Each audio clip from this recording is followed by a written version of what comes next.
The Anglo-Saxon age, circa 450–1066 AD, also known as the Old English period, is the foundation of English history and literature.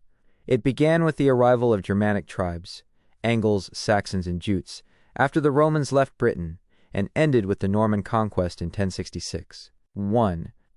Key historical phases. The invasions, 5th century. Germanic tribes migrated from mainland Europe, bringing their own language, Old English, and pagan customs. Christianization, late 6th century.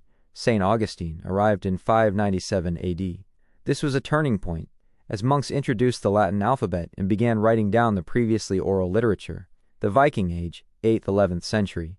Norse invaders threatened the kingdoms. King Alfred the Great eventually united the tribes, saved the English language, and is known as the father of English prose. 2. Major elements of the literature. Anglo-Saxon literature reflects a society of warriors who valued loyalty, bravery, and the stern power of fate known as word. Oral tradition. Stories were originally performed by a scop, a traveling minstrel, who recited poems to the beat of a harp in mead halls. Poetic devices. Alliteration. Instead of rhyming, lines were held together by repeating consonant sounds. Kennings. Metaphorical compound words, e.g. whale road for the sea, or bone house for the human body. Caesura. A rhythmic pause in the middle of a line of verse. 3. Famous works. Beowulf, the most famous epic poem in English.